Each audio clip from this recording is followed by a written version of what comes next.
Welcome to What Haunts You, a podcast about the stories that haunt our dreams. I'm Carly. And I'm Katie. We have a guest today. It's my fiancé, Pat. I'm Pat. We're talking about Hereditary today, which is one of my favorite movies. So I'm pretty excited. Yeah, Pat picked it. We're trying to have guests pick movies that they're really interested in and talk about why they feel connected to the horror genre. Yeah, can you tell us a little bit about your horror history and why you... My connection to horror. Yeah, and why you like it.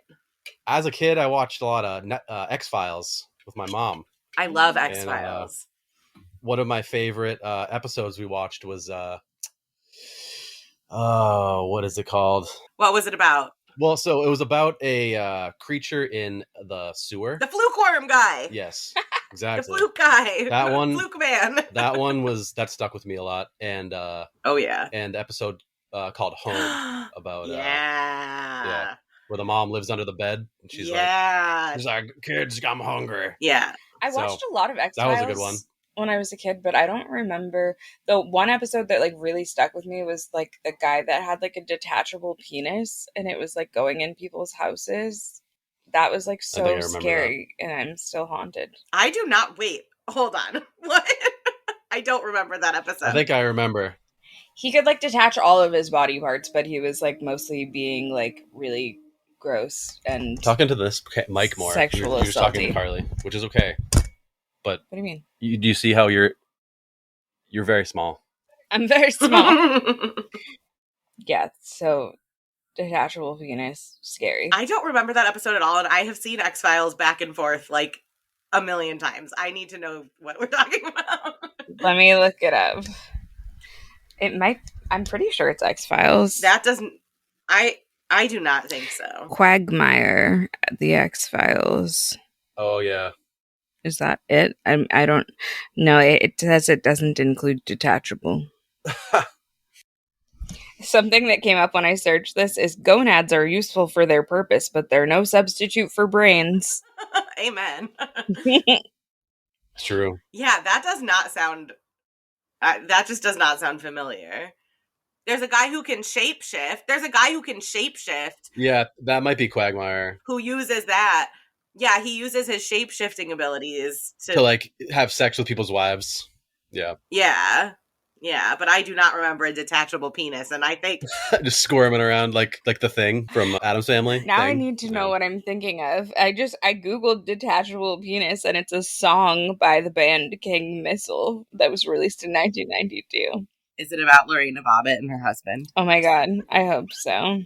I don't remember what year Lorena Bobbitt was. Yeah. There's a Beavis and Butthead detachable penis. Mm-hmm. Yeah. Well, I'll do more research on this later and figure out where it's from. Yeah. Yeah. So, Hereditary. The director is Ari Aster. I found a article on Collider by Brianna Dorley that called it a psychological ghost story, and I thought that was very fitting. I feel like that makes sense, but I also feel like most ghost stories are psychological ghost stories, so that feels like almost redundant to me. Yep. Yeah, it's true. Yeah, but I think this one, it's like not, well, I guess it's kind of a ghost story because of the grandma, but like it's like most of the ghosts are just like actually. It's more of like an occult. Yeah. Definitely cult vibes. Yeah, definitely occult. Yeah, it's more like demons and stuff than ghosts, really. Yeah. Right. Yeah. Seance type. Yeah. So, Pat, actually, before we get too far into it, why do you like this movie so much? Like, what draws you to this movie? It's just I like occult a lot. Occult themes are very, they draw me in. Yeah. Ritual type things, like, I don't know. I like satanic things. I don't know why. It's just what it is. It's just how I jam, I guess. That's you like a culty vibe. I can respect that. I like a culty vibe too. So I think Hereditary is one of the first movies. Pat is like responsible for getting me into horror in general in the first place because I used to be like no. And Hereditary is like one of the first movies that we watched together, I think. And it's still like I don't know about the first movie. Maybe no, not the first, but like, I don't even think horror. Maybe. I think it's like Poltergeist was the first horror movie we watched together. Really? I feel like we watched Poltergeist just recently for the first time together. Poltergeist I saw as a child, and I found it enjoyable. And by as a child, I mean like sometime before I was 25. I didn't see Poltergeist until I was probably like 24 or 25. I didn't see it when I was younger. Oh, really? Because that seems like the type of movie you would like see with your parents or like Yeah, with I your think family I watched or something. it. And my parents are not, they're not like into that kind of stuff for the most. My dad a little bit, but not really. Weird. My mom likes, I'd say like Poltergeist is probably like the scariest thing that she would like watching. And I did watch it with her. Hereditary is like, I don't know. It's like, it gives me the heebie-jeebies, but it's not one of the movies that like keeps me up at night or like where it doesn't have like really horrifying imagery. I mean, that's not true. Actually, it does. I actually I rewatched it yesterday, and I think that's probably like the fourth or fifth time I've seen it.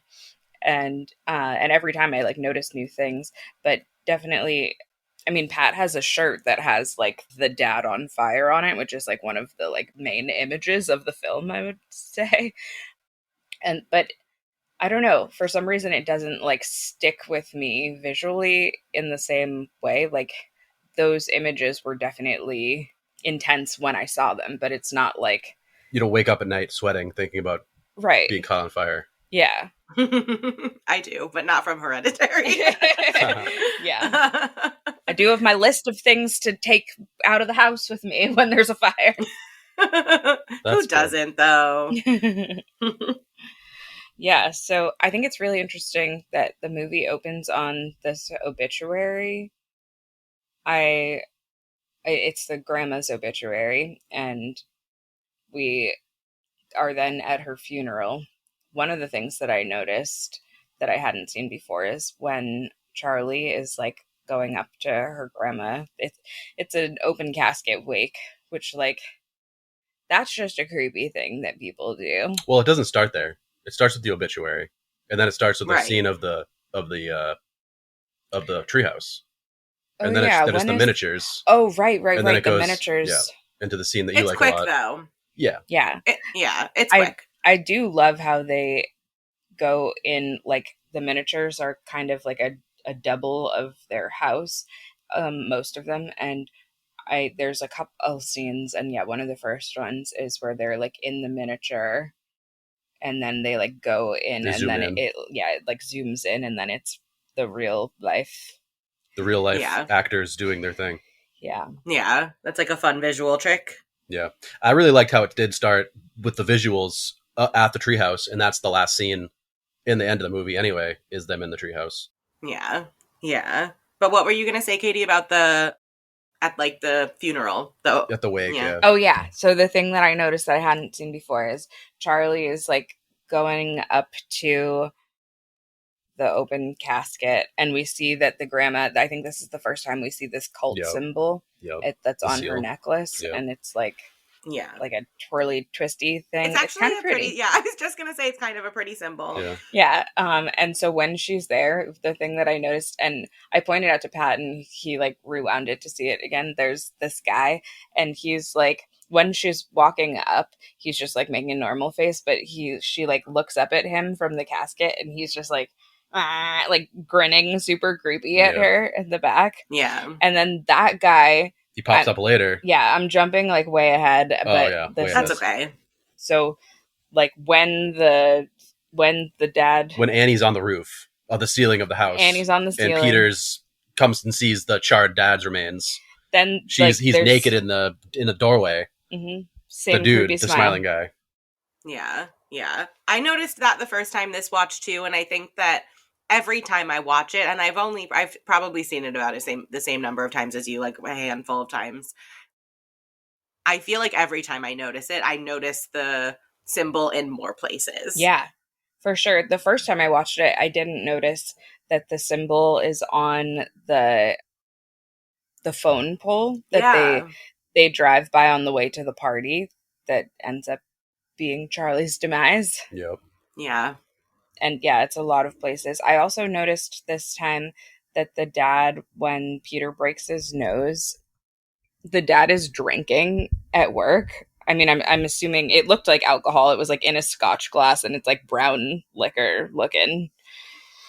So Yeah, I'd be drinking if I was that dad, though. I mean, I have to say, Yeah, he's got a lot going on. He does. And I think, like, usually I'm kind of used to finding, like, men in family-oriented horror movies pretty insufferable. Like, they're usually not great. But this dad... Yeah, that's something we've talked about. Yeah, but this dad is, like, he snaps at, like, the wife a couple times, but, like, how could you not with all of that stuff going on? And, like, Right. he's just trying so hard. And he's, like, dealing with so much stuff that's, like, not really his stuff, but is, like, his by proxy because it's his wife's stuff. Right. And he's, like, trying so hard. And trying to keep it together. Yeah, and I feel bad for him. Like, I actually, like, really felt for him. And I remember the first time I watched this, I had to, like, rewind it and watch when he died again because it just, like, happened so quickly. And I was just like, wait, what? It really does. Yeah. Yeah, it's funny. In my memory, I always remember Annie being the one who gets lit on fire. And then every time it happens to him instead, I'm like, oh, right. Shit. I think one of the really good things about this movie actually is kind of stuff like that. I feel like every time, a little less so this time, but I think the first, like, 3 or so times I watched it, I, like, didn't remember half the movie. And I think that sounds like a criticism, but I honestly mean it as a compliment because, like, I would be watching it again and I'd be like, wait, what? Like, I wouldn't remember I would remember, like, kind of a lot, like, I would remember the funeral and, like, obviously the telephone pole and, like, so, you know, there, and, like, some couple random bits, but I do... Well, what, Charlie cutting off the bird's head, you don't remember? Something like that? Yeah, stuff like that I would forget, and then I would be like, what the fuck? But it's, like, fun because that makes for better rewatching than something that, like... Yep. It's like some movies almost stick in your head too much. Too much, yeah. Which is also kind of impressive in its own way, but I think it is fun when you're watching something and you're like, wow, I forgot, like, half of this movie, and, like, this is nuts. Yeah, I think that they have a really good job of, like, having, like, really big scenes, and then there are ones that are, like, just under that you, like, kind of forget about, but then when you're rewatching it, it's, like, everything with Joan. Oh my god. And yeah. So I kind of want to set us in place a little more. I also noticed, sorry, one more side thing before I also noticed that the dog died this time, which I hadn't noticed the other times, like right after Peter comes out of the window and presumably dies. Well, it's Charlie. It's Charlie at that point. Not as he falls out of the window. It's after he walks by and then you see the dog. Yeah. Or she does, I suppose. Okay. Yeah, the dog is just, like, kind of casually dead on the side of their house. And one of the first things I wrote down... Not making a big deal about it or anything, just being dead. Yeah. One of the first things I wrote when I was watching it this time is every time there's a dog in a horror movie, I get scared. Like, as soon as they, like, introduce a dog, I'm like, oh no, don't do terrible things to the dog. And, like, we don't see terrible things happen, but you still, like, yeah. Yeah. Well, I think because when there's a dog and when something happens to a dog in a movie, like a horror movie, you're like, okay, we're not pulling any punches here. It's kind of like in the opening of The Thing when they're, like, shooting at a husky. And you're like, oh, fuck, okay, we're really in for it because we're starting off shooting a dog or trying to shoot a dog, whatever. But yeah, it's kind of the same thing of, like, oh, okay, we're, like, really, nobody is safe because, like, everybody knows that, like, even more than kids in a horror movie, it's sad when the dog dies because you go into a horror movie ready for people to die. Right. Mm-hmm. And so kill all the people. That's fine. Kind of. And so when you see, like, an animal, like a pet, get hurt or, like, killed, it's like, oh, okay, we're, like, not fucking around here. Yep. Really hits you harder in the love stones. In the love stones. For lack of a better term. Yeah. Where are the love stones? Where is that in my mind? Just in you, somewhere in you. I don't know. Have them? It varies from person to person.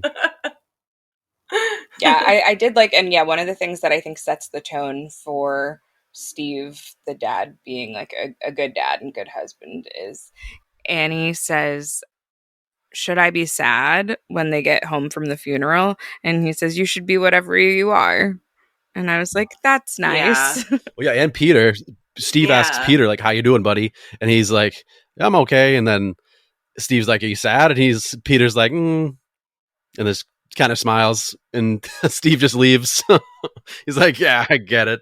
Yeah. Well, because I think that what they're really hinting at there is that, like, things were not good, right? We kind of get hints about, like, she had DID and, like, it was worse when she, right? So you're kind of getting these little hints of, like, there's some relief, I think, in the dad and the son. Right, yeah.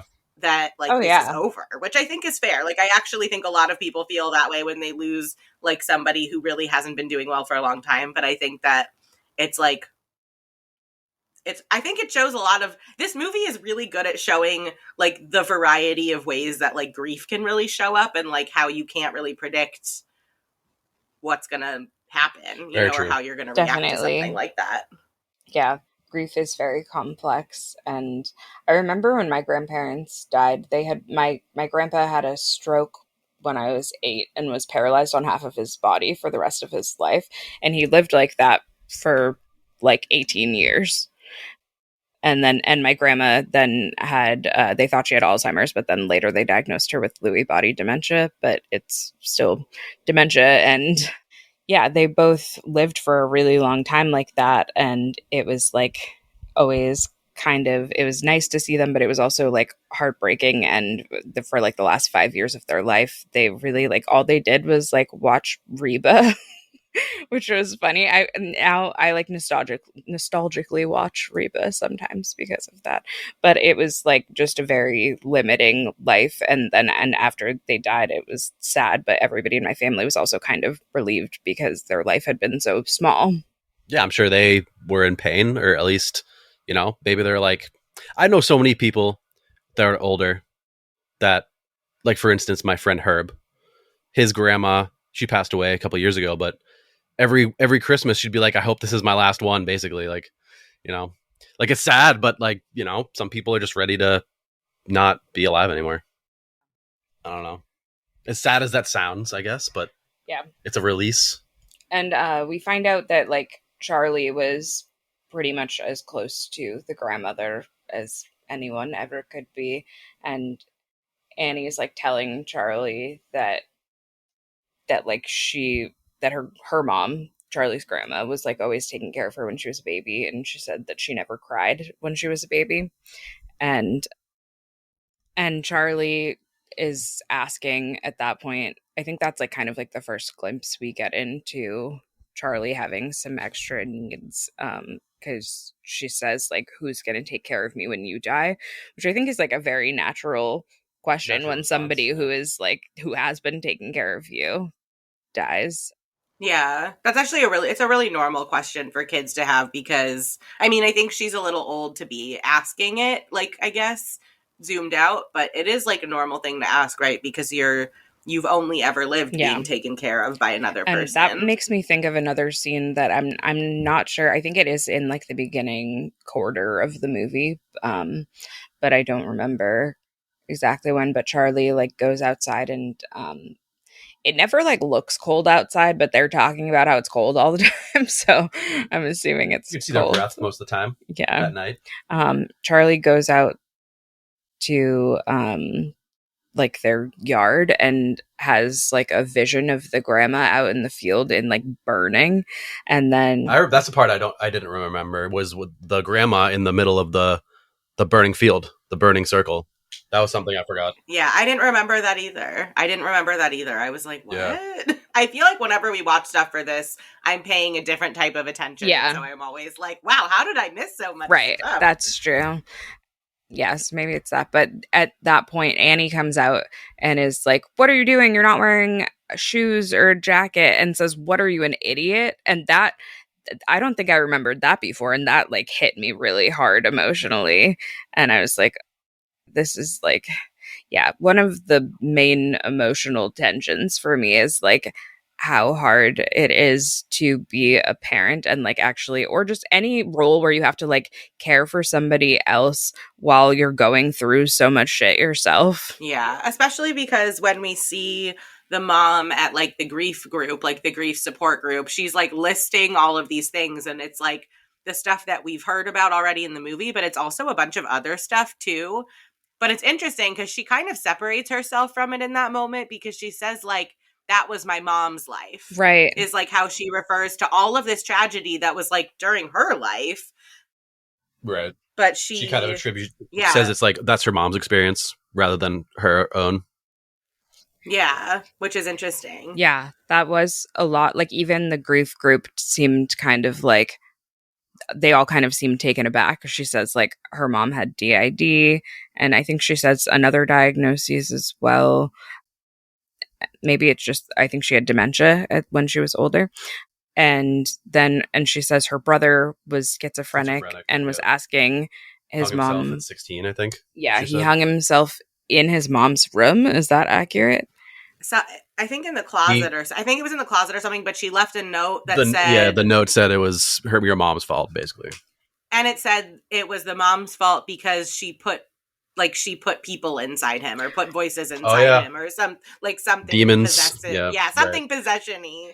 Yeah. Right, which later definitely sounds like she was trying to invoke payment. Right. Well, and I think something else that's kind of interesting is, like, from the grief group, was that she also described Charlie as, like, not really being hers. She, like, says, like, I didn't let my mom near my son, so I gave her my daughter. Gave her Charlie. Yeah. Right. Yeah, that stuck out to me this time too, because I was like, okay, but why? Like, I mean, clearly she says she got her hooks into her about Charlie, but it sounds like she got her hooks back into Annie, really, because Annie felt obligated to do all of these things. Yeah. Yeah. And at the funeral, and like one of the first scenes also is where we first learn that Charlie is allergic to nuts. They're kind of establishing that, and also that they're not very good about it. Like, they don't have an EpiPen. That was just absurd to me. After she's eating, they're like, does that have nuts? Like, she's already eating it. Yeah, right. And have you ever met, like, a person with nut allergies? Because, like, they're like, I've met maybe 3 people. Yeah, like, maybe. I was friends with one of the nut allergy kids when I was younger, and my brother was, and, like, he had a fanny pack full of, like, multiple EpiPens and, like, little instructions and stuff. Like, it's like it is, like, a little unbelievable to me that they would, like, be so flippant about the nut thing. This time I was thinking, like, okay, maybe that's one of the things that the grandma was taking care of, and, like, why Charlie's, like, more concerned about that, like, who's going to take care of her after. But it's just, yeah, it was still odd to me. And Charlie seems, I think that's another thing that's kind of establishing, like, Charlie not being able to take care of herself fully, because she does seem old enough that she might have some more awareness about that, or at least enough awareness to, like, ask if things had nuts in them, or, like, look for the ingredients. Another thing that really stuck out to me this time with On the Nut Plane is, like, when they end up going to the party, there is just, like, a teenager chopping, like, a full cutting board. It's like 2 pounds of nuts, it looks like. Yeah, I was like, I have never been to a party where someone, like, maybe there's nuts around, but, like, nobody is just, like, chopping up that many nuts, especially at, like, they were making a cake at a high school party. Yeah, no, I think that, like, the level to which they set up in that thing is perfect, because I think that one of the things, and I think Ari Aster is good at doing this in general, but one of the things that works so well is that you are, like, ready for Charlie to die. Like, you're, like, literally sitting there, they're in the car, she can't breathe, you're like, she's gonna die, they're not gonna make it, she's gonna die, and that's gonna be, like, how this gets going. And you're not wrong, but you're wrong, right? And he, like, literally, you think she'll die of suffocation or something, or but it's a lot more quicker demise than that, really. Yeah, and it comes totally out of nowhere, and all of a sudden she's, like, decapitated by a fucking pole. You know what I mean? And so you're, like, going down this road, kind of, like, mentally preparing for this, and then it just, like, smacks you in the face, literally. Yeah, literally, yeah. And it's just, like, it's such an intense moment in the movie, and it's done so well. And is it Peter? Yeah, what's his real name? I know that he's from Naked Brothers band. It's Alex Wolff. Alex Wolff. Okay, because I know they're. He has a brother, I think. Yeah, Nat. It's like Nat and Alex. But he is like such a good, except for when he tries to cry for real, he's like not a great crier, but his face acting in that scene where he just has this like dead-eyed look on his face. Shock, pure shock. Yeah. Disbelief. Yeah, and he's saying to himself like, you're okay, you're okay, you're okay. You okay? Yeah. It's just like, oh. And actually, I feel like he may be even like in his mind, like talking to Charlie, like, are you okay? That's like, what I was gonna you're say. okay. All right, let's go home. Yeah, this watch, it definitely struck me as that he was talking to Charlie, and I don't think it had before. At least the first one. Yeah, I don't. Like he says, like, you. Yeah, okay? I didn't even think about it, but I kind of think that makes a lot of sense.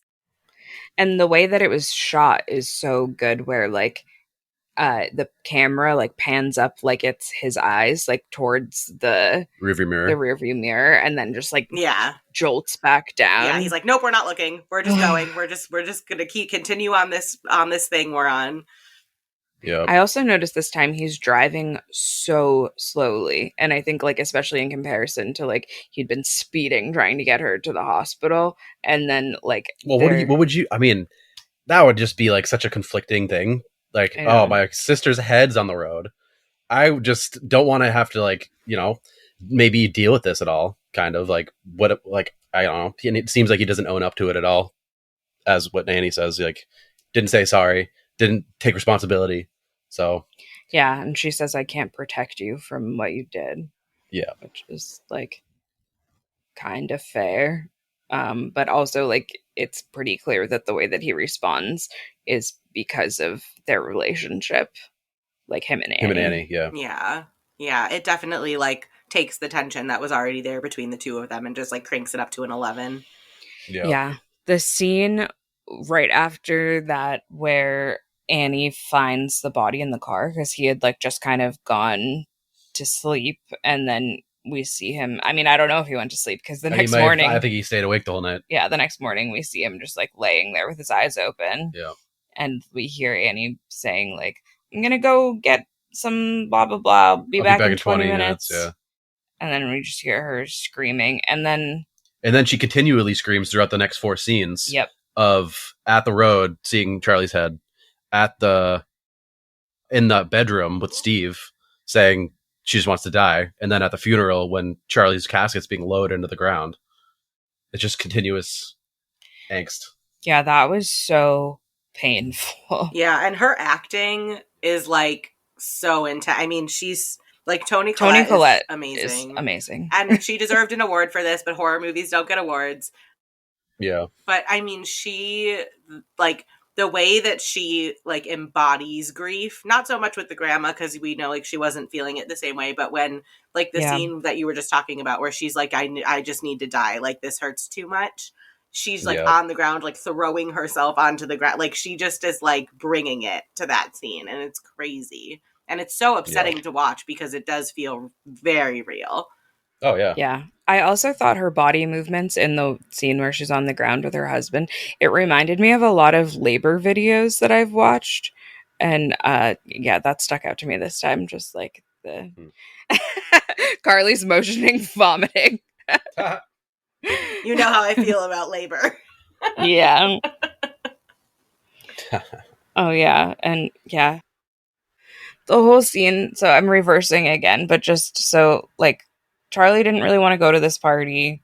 Peter lied about, like, what it was. He was like, it's a school barbecue, but it's, like, clearly just, like, a massive house party.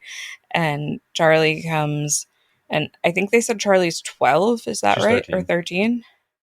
She's 13. And, yeah, he just kind of, like, abandons her there. As any sibling would. Yeah, he like finds a girl that he likes from his class who he's been like kind of flirting with, and is like, hey, you smoke weed? You want to go smoke some weed? You make it sound way smoother than it was. It was like the clunkiest thing ever. He walks up to her and like whips a bag of weed out and goes, do you smoke? I have really good weed. Like just like doesn't even say hi. No, he does. He says, hey, how is the party good or whatever? And she's like, why? You're right. Do you want to come? Yeah, you're right. He does say that. And she's like kind of making fun of him a little. And he's just the way he pulls the weed out is like it's just so funny to me. Right. Because he's like, do you smoke? I have really good weed. It's like, what? Yeah. Also, him pointing out to the cake when he's like, "Hey, Charlie, go get some cake. They're giving it to everybody." Like that's I know. that's the end all say all right there of Charlie's existence. I mean, it's a compilation. Annie was basically made Peter bring her, so I don't know. Yeah. Well, and I think But that that's what the was- whole argument at the dinner is about, right? Like, I think they both Yeah. feel incredibly Right. guilty. Yeah. Oh, absolutely. Yeah. And also in the first grief meeting, I was looking around for Joan like crazy. Where is Joan? No, Joan wasn't there yet. The first grief group meeting. But Joan says that she was there. Yeah, she was. Oh, we didn't meet her until She was there. the second one. Yeah. But did you see her? Because I didn't see her. Yeah, she doesn't say anything. She doesn't say anything, but she is there. I need to go watch this scene again right now. You see her in Yeah. the circle. Yeah, I did. You only see her for like a set. I mean, at first you don't see her much because they're showing people from the side and the back, but there is one shot that's like a reaction shot of everyone, kind of. And you do see her. I was looking too. I was looking for it. Okay. Well, I'm glad. I was about to give up. I was about to be like, oh, I guess she's like not actually even in the scene. But then I was like, oh, there she is. Okay. I must have given up and then stopped looking. But yeah, so where I was going with that anyways is that Annie tells Joan about how she one time was sleepwalking and covered her kids and herself in lighter fluid, and when she struck the match, it woke her up, but it also woke Peter up, and how that's like been kind of like a main source of tension in their relationship till now. But she's kind of acting like incredulous about it, and like, why doesn't he just understand I was sleeping? But like, I mean, that is incredibly dramatic. Oh yeah.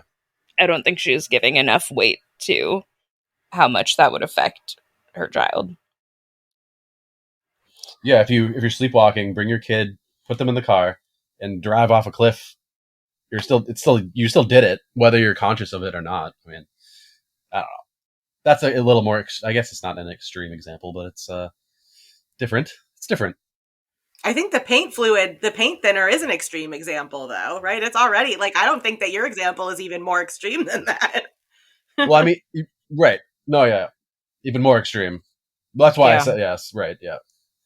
Oh yeah, something that I noticed for the first time, or at least that stuck out to me enough to write it down this time also, is when Peter gets back from the party, Annie, we don't see them, but we hear Annie and Steve talking. Annie goes, "Oh good, they're home." And Steve goes, "Good." And that hurt my heart a lot too, because I was like, "Oh no, they aren't." Yeah. Part of Charlie, yes. The Peter here is here. Here he is. Like 90% of Charlie. Yeah. Oh yeah, and then right after Charlie's funeral, I think is the first time we see a word appear in the wallpaper, which like keeps happening, and it's Zazas, and Zazas. First word is satany. Satany. I remember like hearing this in a song. Used in a ritual of necromancy, communicating with the dead. What's obviously what necromancy is, yes. And then Zazas is a word used by famed British occultist Aleister Crowley, who I'm pretty sure is the dude who was Rosemary's Baby inspo, right? No. Aleister Crowley is an individual, yes. But that was the other guy. Oh. But not. That was the mistake that I made. Oh, okay. Now I remember. Yeah. And so the Zazas is used when summoning a demon called Croranzen and Liftoch Pandemonium. It's a lot of letters stacked together. Pandemonium. It's a combination of Hebrew, meaning open up, and familiar word pendulum. Pandemonium. Pendulum. Pendulum. It says pandemonium. And the familiar word pandemium. That's not familiar. I think they meant to write I just can't read anymore, I guess. Oh yeah, and so then after Charlie dies, wait, there's another thing I meant to say earlier. So like after they get home from the grandma's funeral, Annie's like looking through the mom's stuff, and I think like putting some of it away. And there's a journal Let me find this in my notes. There's a journal that says, "Our sacrifices will pale next to the rewards. Love, Mommy." And then when she's walking out of the room, Yep. she Apparition. sees the mom. And then later on their computer, while Annie's working on the miniatures, there's like a website and it says norms on assuming presumed apparitions. And I actually couldn't find, I feel like I found that exact title before, but maybe they changed it because they didn't want to be associated with the movie, but it was from the Vatican. Hilarious. But it's still similar enough that it comes up when you Google that. Oh yeah, and then that's when they get the call saying that the grandma's gravesite has been desecrated. And we just hear Steve saying, "What does desecrated mean?" And then later he gets an, as he's trying to email Annie's psychiatrist, presumably, being like, "Hey, it seems like she's maybe on the verge of, or actually maybe in the middle of," and then we like never get the word, but like it, like I don't know if he's gonna say like psychotic break or like an episode or like, but it seems like this is something that has happened before, or maybe something they've expected because of her family history. And then he gets the email saying that he's that like showing the pictures. I think it's from the insurance for the gravesite and it shows pictures. And then he gets the call immediately after that saying that Peter broke his nose. And that's when I noticed he was drinking. What a day for that dad. I know, right? Have you seen that? I feel like it's like a TikTok song or sound that it's like, Sotany, da da da, Okay. da da da. It's like it's like a orchestral operatic demon song, and it's often on like pet videos. Oh, actually, no, it's like actually the most recent trend I saw was it was like the 6 sins of sensory sensitivities, and it's like wet socks, and it's like Sotany. I have not heard that.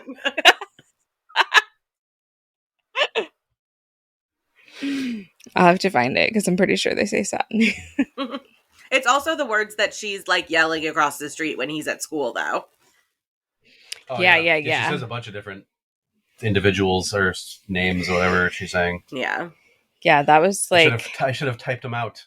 So I typed out what I found online, and it's not Sotany, it's Xantony. Yeah. Xantony... Oh yeah, this is what she's yelling. Xantony, Dagony, a paragon, and then Peter, get out.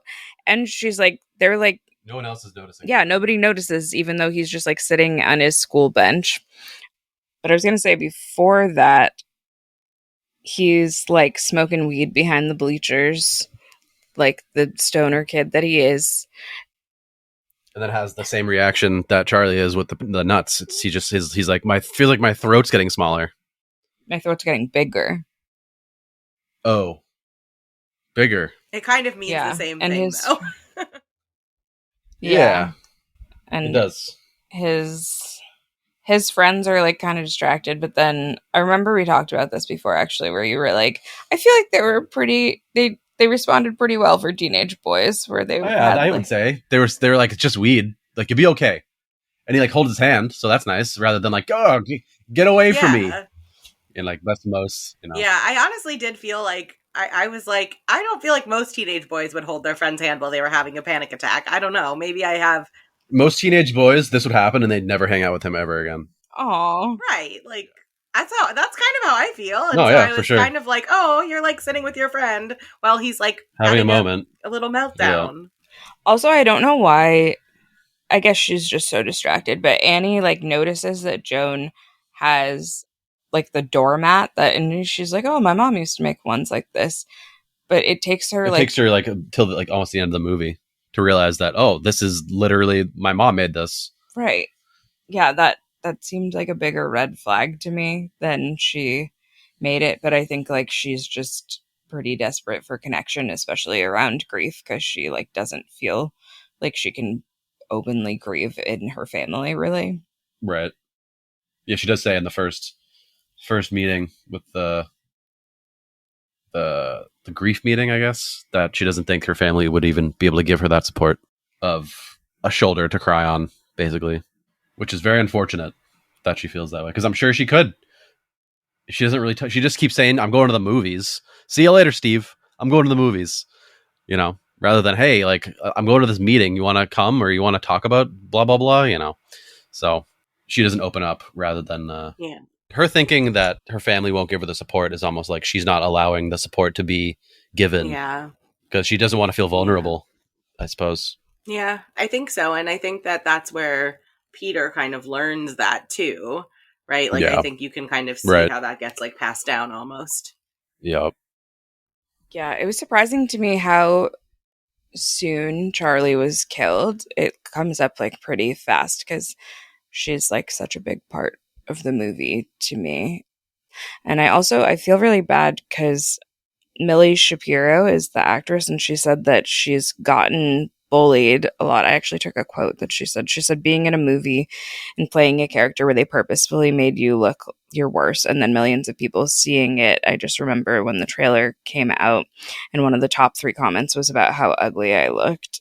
And she has a genetic condition known as cleidocranial dysplasia. And Yeah, it's the same as the kid from Stranger yeah, Things. exactly. Yeah, I was thinking a lot about how I feel like the kid from Stranger Things got way more comments about like how cute he was. But I know that when they're talking about Payman, the demon that they're trying to summon, they say that they were looking for like a vulnerable body. And I feel like kind of uncomfortable because there's just such a trope, especially in horror movies, of disabled people being connected to evil or demonic things.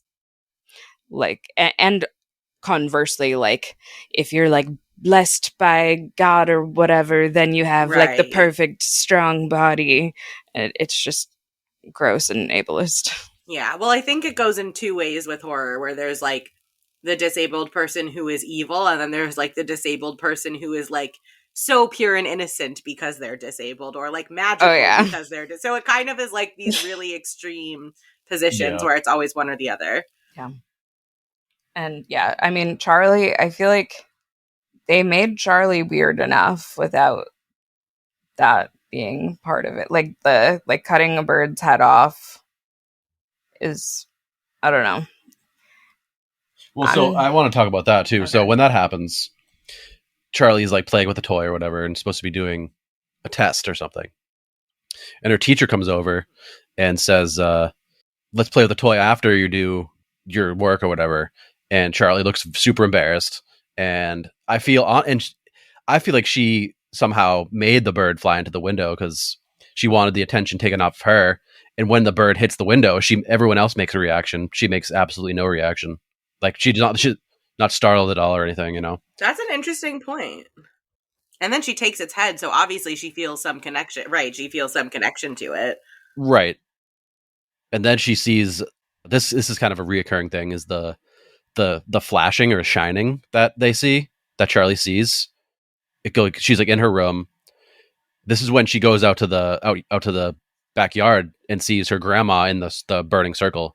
It's like a shining, like almost like a reflection almost. And then Yeah, Peter sees it too later, and in school, yeah.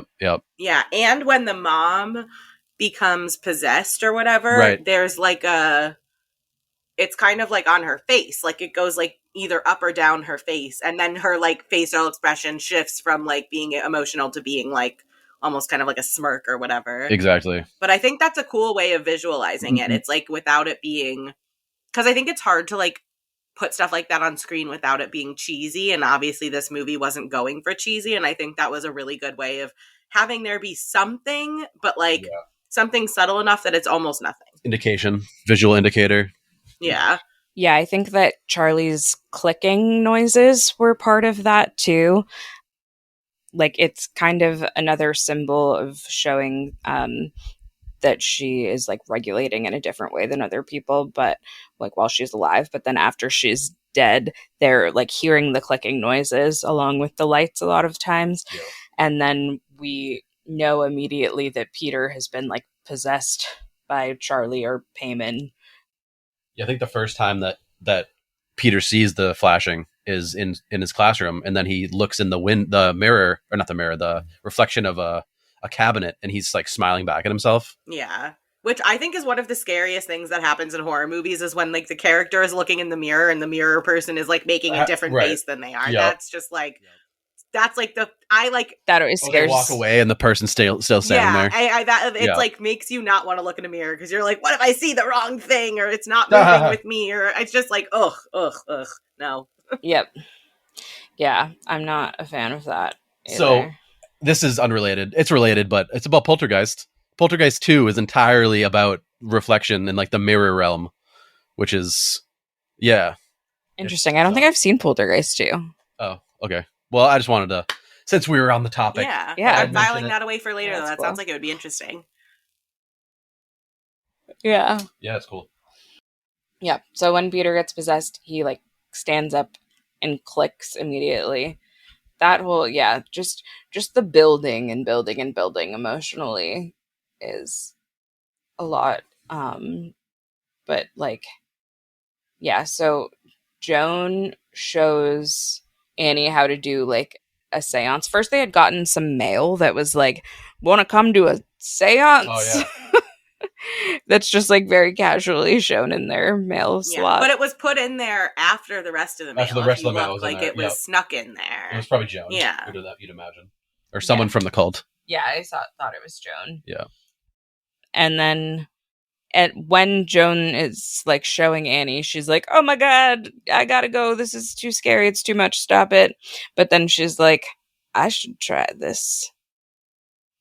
And yeah, one of the things I just kept thinking about is like, I feel like anybody who's like emotionally vulnerable is more likely to join a cult. And just all of the cult stuff and like the charismatic leader type person is often somebody who is not like the most mentally well either. Typically they have like a god complex of some type. Yeah. And they like, we see at the end that they were like calling the grandma queenly. Uh-huh. Yeah, there's just a lot of it where I was kind of like, how much of this is how much magical element is like supposed to actually be in here versus it's just like the things that everyone in this family who's struggling with different mental health stuff is imagining. Yeah. Well, and I think that's like part of the fun isn't the right word, but like part of the fun, because there are a lot of things that happen that are like things that happen to people all the time when someone dies. Like Annie seeing her mom in the corner of the room in the dark, like that's like people see their dead loved ones all the time, like especially right away like that is like really like a normal thing to happen to people. And like hearing the clicks, I would say would fall into the same category. Like I could totally like see someone just kind of hearing that everywhere for a little while. And so it's kind of like how much of it is something and how much of it is just grief. Right. Mm-hmm. Yeah, the thing that seems like the most magical to me is like what happens with Annie, like where she's like where it kind of shifts out of being like, okay, we're in like normal world stuff, is like after the dad gets lit on fire and then Peter comes down and Annie is like stuck up in the ceiling somehow. I was kind of wondering how they filmed that also. Wires. Yeah, I assume that she was like being held up in some way. She's not Spider-Man. As much as she looked like it in that moment. And then she really did. And then like the way she jumps down and just like all of her body movements from there on out are very primal. Supernatural. Yeah, kind of primal also. Well, especially like when Peter goes up in the attic and she's like clinging to the ceiling again of the attic door and like you think she's banging on it with her hand, but then you see it's her head, which is you know. She's just like up. She's like in a frog position over the door. Right. And then Peter sees like all the candles, and then we see like a bunch of naked people show up and are smiling. Yeah. And then he jumps out the window. One last heroic And then he's just done. Yeah. And then we see, like, yeah, so then continuing Annie's supernatural journey. I think it's actually before he jumps out of the window. Annie somehow is in She's the in the attic attic with him. Yep, without, levitating, yeah, she's just like levitating and sawing sawing her off head her off. own head with like a piano It wire, looks, yeah, something like that. which I was just like, I mean, she's clearly being possessed, but I don't know. I'm kind of wondering like what the head loss is symbolic of, because it seems Well, Charlie's head, the the bird and grandma, then the bird, Charlie yep, and then and yeah, Annie. then the grandma and then Annie. They've all, I mean, I like the most obvious thing is like they've lost their minds, lost their head. That's like a, but I think that there's more. There's more behind it, I'm sure. And yeah, and then Annie's body like hovers up into the treehouse. The treehouse, and Peter Charlie Payman wakes up and walks over there and is like slowly crawling up, and we see like candlelight flickering in the treehouse. And he gets up there, and there's like more culty people. Oh yeah, there's like more culty naked people as he's walking over there too. Yeah, and then Charlie's head is just on this like large figurine, like art figure, like a mannequin. Yeah, it was like a mannequin. Yeah, with the crown or whatever is on there. Yeah. And they're all like in kind of like a worship position, like down on their hands and knees. And the two headless bodies of the grandma and the mom are in front of Charlie. And then Joan goes over to Peter and says, and calls him Charlie, and is like, Charlie, don't worry, like you're safe now. You're Payman, one of the, what is it, 8 demons of hell? I think it's 9. Might be 8 or 7, but I think it is 9. And Princes like of Hell, I think. Yeah, maybe. That we'd have to watch it again. He still looks pretty disturbed. Like he's not. I would imagine if I was a demon. Let's go on. If I was a demon who had just been invoked in somebody's body, I feel like I would be like, yeah, all these people worshiping me, I'm gonna give them riches, everything. Like I feel like I would be Charlie, more hyped. But is it Charlie? It's Charlie, yeah. That part is like, I don't know. That's one of the things where I'm like, I feel like they didn't really fully flesh out this idea. Yeah. It's open to interpretation. Like this movie, the ending has like the same type of vibe as the Rosemary's Baby ending, where like the movie is so serious and it's so good, and then all of a sudden you're just like, okay, like what? Oh yeah. What, you think you feel like they like ran out of ideas towards the end, you mean? No, I don't think they ran out of ideas. They just switched the vibe in a way. I get what you mean. Yeah. And then the chanting at the end. Like I think anytime that people Oh right, yeah, that's exactly the same. Yeah, I lose my ability to take something seriously once people start using the word hail. Like I'm just like hail Payman. Like it's the same as like it's just like I can't. The year is one. Yeah, right. It's the same vibe as the Rosemary's Baby, where they're like, "Hail Satan, hail!" Like, and it's just like, okay, this movie has been very serious from the start, and all of a sudden we have like jumped 180 degrees in the other way, and it's just like, it just feels like silly. And then the song that starts playing is "Both Sides Now" by Joni Mitchell, which is like a quite light song. Like it feels weird with the vibe also. Yeah, the ending falls a little flat. I mean, that's the point, is to feel weird. How did you feel about the ending? I liked the ending. I thought the chanting was suitable for that. I thought it was like kind of like ancient, like an ancient ritual, you know, like it's not like they look 1992 we're going to start this whole thing, you know. Like it's been happening for millennia, or I would imagine, maybe not, but I'm just assuming this Payman individual has been remanifested many a time. But yeah, I like the ending.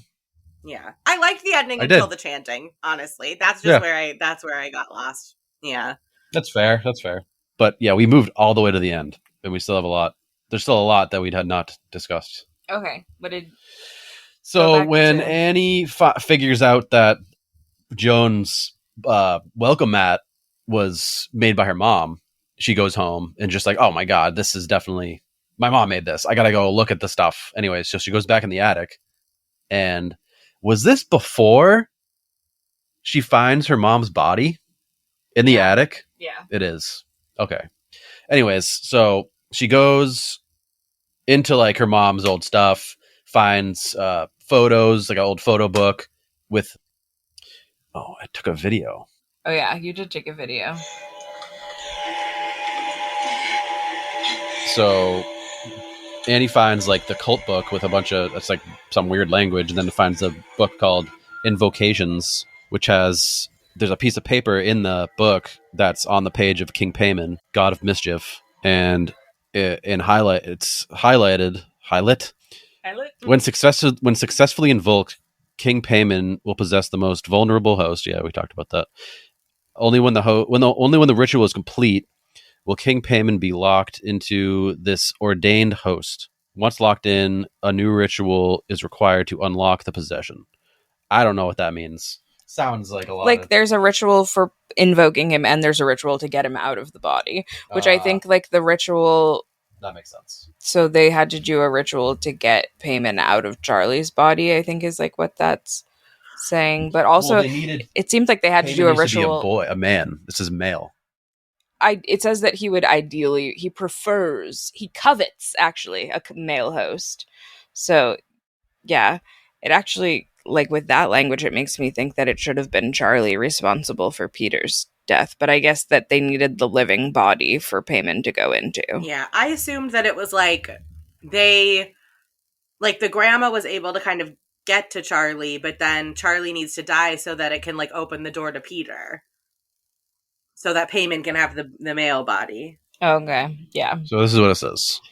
Yeah, it says King Payman is male, thus covetous a male human body. Sounds like must be. Also, when Annie tries to burn Charlie's sketchbook, she catches on fire.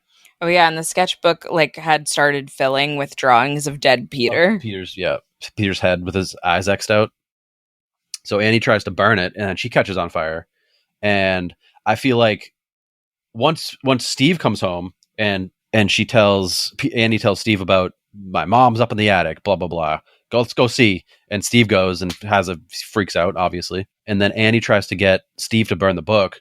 It puts lighter fluid on it, and he's like, I've like had enough of this, basically. But then Annie throws the book into the fire. I'm assuming she wants him to throw it in so he'll die, so that he'll be out of the way, so this whole ritual can take place. Or maybe not. Obviously, she knew she threw the book in the fire in the first place and got caught on fire. Why would you put lighter fluid on it? Obviously, the book's going to catch on fire quicker. I think that's why I've always kind of assumed, the way I remember it is Annie being on fire, because I still expected her to be the one that lit on fire. Right, because she threw it in. She's the one who tossed it in. So it is kind of weird. Yeah.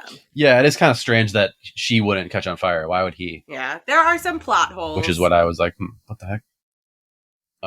Yeah, I think maybe she intentionally wanted him to do that. I don't know. It is unknown, I suppose. Well, because it's hard to tell like what level of possessed people are at different points of the movie before they're like all the way possessed. It's like fully, it's I think a lot of it is like super ambiguous. And the system isn't explained particularly, like the magic system that we are like working with. Yeah. Oh, right. Totally. Well, we're not in the cult. Maybe we should join the cult. We have to be. Maybe we should join. We'll know the whole story. Yeah, we need to join. We need research for the podcast.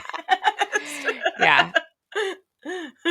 Undercover. It also seems like at that point, like there is definitely a breakdown in the relationship between Annie and Steve has said, like, I'm going to have to protect my kid. Like, you're not doing, like, I love you, but, like, if you're going to keep hurting my kid, I'm going to have to choose him. Yeah. Right. And when he is refusing to throw away the journal, he basically says, like, I can't keep humoring you. It's not good for you. Right. He's like, you know what I mean? Right. He's basically saying... drawing the line. Right. I can't go along with this to try to, like, ease your grief because, like, this is making you worse. For sure. Yep. That's a responsible thing to say, I would say. I would say the same thing. Yeah. I mean, he was basically like, I'm not going to enable you anymore. Right. Mm-hmm. I've gone through all my notes now. Did you have more? things that you wanted to.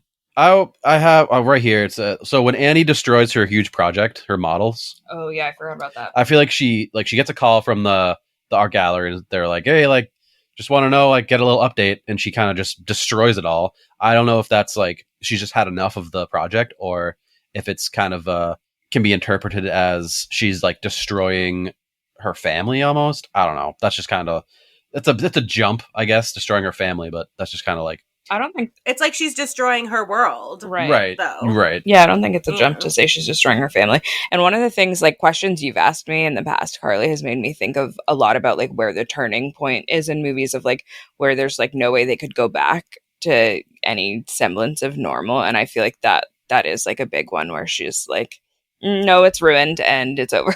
Yeah. Yeah. Should I do my last little point? Did you get to all? Did I think Sure. Pat's looking through his notes to see if there's more. Okay, I have a place I So- want to end at, so I'll let Pat. I want you to finish your. Okay, this is one thing. It's just a little thing. So Annie locks, like, finds her mom. She's like, I found my mom's door open, and asks Steve, like, did you go in there? Oh, yeah. And he was like, no, I didn't go in there. And when she first goes in there, there's a rune on the floor, like a symbol, a triangle, and we don't really see fully what it is. But anyway, so she locks the door. Annie locks the door, and Peter, and I think Annie as well, like, finds it open multiple times after that. So I don't know if it's like the grandma coming out of her room, or like opening the door, or Charlie is doing it. I don't know. It definitely seems like the cult people have Or going in and access to out. the house because they like show up in the attic. So I Right, feel yeah, like sure, they've, yeah. I think Yeah, they're coming in the house and fucking with shit a lot. Yeah, Yeah, I think that makes sense. it does. That's all. That's pretty much. Okay, so I have like a place that I thought would be a fun place to stop because it has like a discussion question along with it. So something that I have like started to do because I noticed that it's usually relevant is when you're in a horror movie and you see people in a class and you're hearing the content of the class, it's often related, right? Like thematically. And so in the class, one of the things they're talking about a Greek play. Right. And they're talking about the oracle, and the teacher asks them the question. And so this is the question that I will ask to you guys. Mm-hmm. Yeah. Is it more tragic or less tragic if everything is inevitable and people don't have a choice? Like, so when we look at this family, like, is it more of a tragedy or less of a tragedy if like nothing else could have gone differently? Like if this was the only end. More tragic. Why more tragic? Because like what the guy said in the class. No, but actually, like I think that's a really interesting. I just think that's a really interesting question, and I think because we don't know how much of this was like set in motion by the grandma, like to what extent, like we don't know how inevitable this was. No, it's true. And so you could kind of read it as like there was nothing that the family could have done to avoided this, but you could also read it as like maybe they could have left, maybe they could have done something, Right. and like which one is worse? Like what do you actually think is worse? I think that Annie could have done more to separate her family from her mom, but it also sounds like she felt like she couldn't. I mean, it's just kind of like She all felt guilty. But I mean, that's probably what her mom wanted, was for her to feel guilty, so this whole thing could come to fruition. Yeah, like she had to choose between moving forward with her family without the connection to her mom. And like it sounds like she wasn't connected to her mom with Peter. Right. And then she said She allowed access back in. Allowed her mom to have access back into the family, and that's like all it took, I guess. Was just that kind of everything snowballed after that. But all of this happens like after the mom has died. Right, but there's a whole setup. Like her mom had to like do things to set up this whole. Her mom dying was just that was a part of the plan and altogether, I would imagine. Right. I think that they still would have had issues, but it would have been different issues, and maybe Charlie would have been safer. And I don't know. One of the things that I've tried to read a lot about, because it's unclear to me, is like, was Charlie Payman the whole time? Or like, what is that? Because sometimes some of the things have said like Charlie was always Payman. But that's really confusing to me. And like, was Charlie and part Payman? Because like, I would think that, I don't know. I don't understand how being possessed by a demon works. I think it's maybe just like the powers that be in the demon world would not recognize Charlie as Payman because she is female. Oh, Perhaps. Oh, that could be. yeah. Maybe. Yeah. I kind of like that we don't know that. Like, I kind of, Right. It's open-ended. right, because I think, like, every time you watch it, you can, like, watch it with a different filter on it. Like, Right. right, you can watch it once and be like, okay, let's take this in as if Charlie were Payman the whole time, right? Like, Right. let's just Right. watch it that way and kind of see what that's like. And I think that's kind of a fun way to watch movies, is like kind of put a different lens on every time you watch it. So Yeah. I like that there are a lot of lenses to be played with this one. For sure. It's true. What's your answer to that question? Do you think it's more tragic? I think it's more tragic if you have a choice. Yeah, Right. that's what I was just thinking. I don't remember if I answered, but I think like when you have no choice, then it just is It just kind is. of easy to give right. Like it just is, so you can't really Steer away from it. There's and I think it's like less painful. I think a lot of people assume that they don't have a choice because it's easier. To have Yeah. someone else do the driving, you're saying? Yeah, or to just like I mean like there seem to be a lot of people in the world who don't think that we have free will, which is kind of disturbing to me. I don't Yeah. think that we like totally have free will either, but I do think that we do about some things. Yeah. Well, I think it's like what is it? Like the serenity prayer that they do at like 12-step meetings, right? Right. Like knowing what you can control and knowing what you can't control, and like being able to identify where is that line and like work with that. And that was something I saw in Annie a lot, is like she was just so, and I think like this is a big thing with mental illness also, is like for most things that it makes you feel out of control. And so it's like sometimes you can just get swept away in that, but there are like ways that she could have managed her emotional health better. And I think it would have been better for herself and her whole family. Yeah. Yeah, I agree. But yeah, man, Toni Collette, mwah, Chef's kiss. such a good actress. So painful to watch. And that, yeah, Let's watch it again. I want to watch it again now. Actually, I'm like more excited about it. And the family that like, yeah, that dinner scene. Yeah. Woof. That's like what the choice thing makes me think. And she's saying at that point too, like, I wish that I could move on from this, but because of your actions, I can't. And I don't think that's true. Like, I think that there's like, I mean, she's deciding to not move on.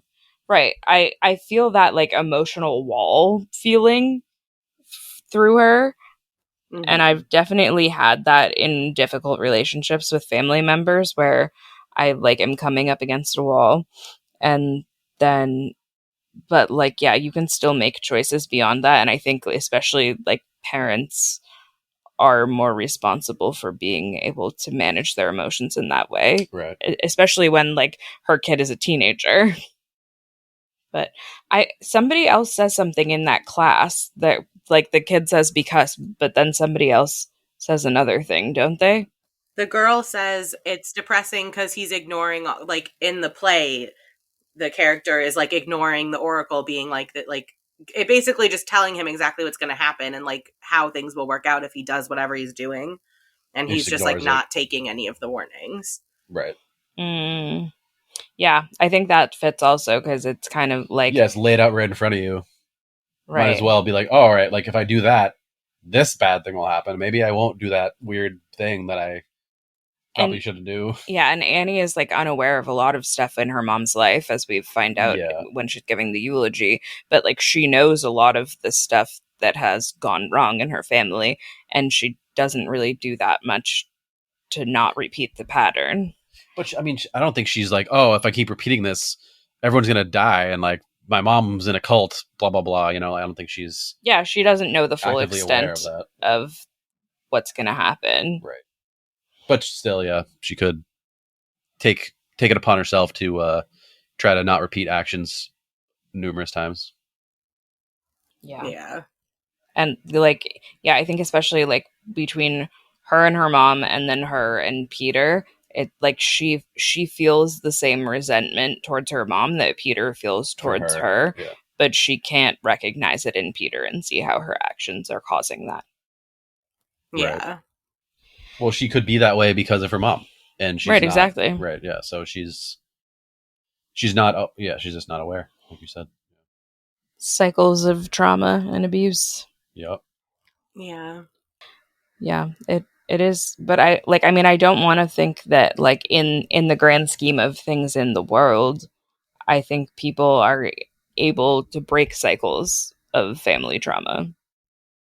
Yeah. Yep. I agree. Takes work, dedication, Yeah. awareness. And it's also like very hard to, I mean, it's hard to do in general, but especially like when you're having ongoing trauma, it makes it harder. Right. I'm sure. Yeah. Well, and I think that's the thing about it is like they're getting stuff thrown at them left and right, or especially the mom. Right. Yeah. Now I feel depressed. Okay. Well, good thing we're basically done. Yeah. Well, I suggest that we wrap up and everybody go watch or listen to something funny. Yeah. Whose line is it anyway? Oh yeah, whose line is it anyway? Is good. I've been watching a lot of Bob's Burgers actually. I love that for you. Thanks. Okay. Great. Okie dokie. Thanks for listening. We hope you enjoyed this episode. We'll be back in a couple weeks or more. I don't know. Our schedule is unknowable. It's not part of it's not set in stone. But yeah, follow us at What Haunts You Pod on Instagram and let us know what you thought of Hereditary and if there's any other movies you want us to talk about. And if you want to be a guest, we would love to have you join us if you're not super creepy. Thanks. Okay. Nice. You had to ask that last part. Well, Very important. I don't know. Da, da, da. Do, do, do, do, do, do, do, Save it not to my do, do, do, do, do, do.